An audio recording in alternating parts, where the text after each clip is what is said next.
Hello, my name is Jim, and I'm from Prescott, Arizona, and I'm into community gardening.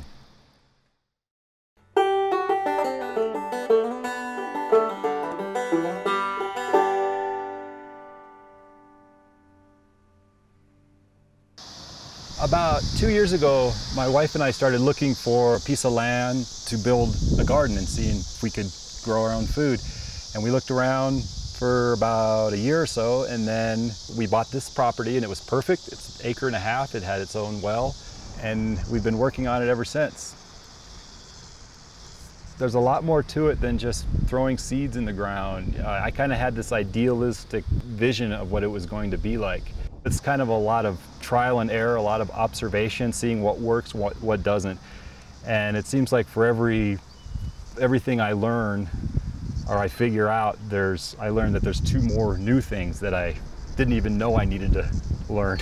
So it's this ongoing learning process, and I'm learning stuff just about every day I come out here. I wasn't sure what I was getting myself into when we started, and it's been easier to just follow his lead, and I just follow into his enthusiasm for sure. The kids love it. It's a great way for them to spend up their pent-up energy. And once you see everybody working together, it's really motivating. Everything worked out pretty beautifully for the first year. I wasn't expecting this much this quickly.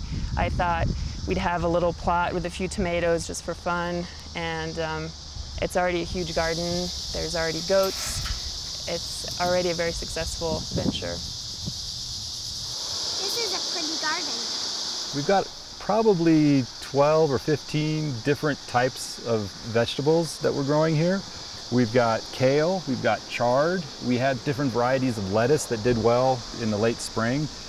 We've got zucchini, we've got squash, we've got watermelon, we've got beans, we've got carrots, potatoes, we've got radishes, we've got bell peppers, we've got some tomatillos, and we've got tomatoes as well. No, we don't use any type of pesticide, and it's all natural composted material. Primarily what we're using is horse manure. Right now, we're just so excited that it's growing. You know, we haven't even made plans about what we would do when it actually comes out, if we had too much that we could eat ourselves. My wife is learning about canning and preserving, so and jarring and that kind of thing. So that's something that we'll probably have to get pretty good at here real quick. And now it's actually looking like a real garden. Things are growing, we can actually eat stuff. So our first vegetable was a little tiny radish, so we're all excited because we split a quarter radish between the four of us. But now it's we've gotten kale, and we've eaten ratatouille yesterday. Lots of greens and kale, spinach. The kids love the carrots. They just yank them out of the ground and just eat them with all the dirt on them. They don't care. So it's been fun for them as well. Hey, can you go give these to Mama, please? Yeah, I think you should give that to Mama. There you go. Now we have it easier. There we go. Thank you. One of the main reasons that we started this project is to show our children. We have two small children, a little boy and a little girl. They're 3 and 5. Just to show them where food comes from, and that there's a lot of effort and that takes place before it ends up in a grocery store, and that food doesn't come from a grocery store. It comes from farms, and it comes from the land, it comes from the earth, and it comes through hard work and labor, and somebody's doing it. So we decided it was important that they learn that, and they love it out here. My wife and I also got tired of buying food that had traveled 1,000 miles, 2,000 miles to get to come to us, and we thought that's just ridiculous, you know. So there is that kind of, definitely that awareness of the energy input that's required with our food industry nowadays. So we just kind of wanted to avoid that as much as possible. And also it's important to know that the food that we're eating, we know how it was grown. We know that it wasn't grown with chemicals, or this is organically grown food. So that's important to us. It's key. If you want to be healthy, you gotta you got to keep an eye on that kind of thing. So that was another one of the main reasons that we've done this.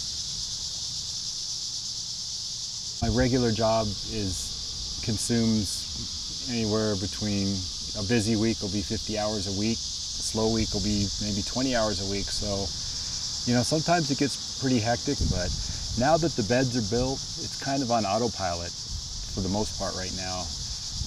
You know, a lot of our friends and friends of friends on social networks, they see what we've done, like on Facebook, we'll post some pictures and say, oh, this is how the farm looks today.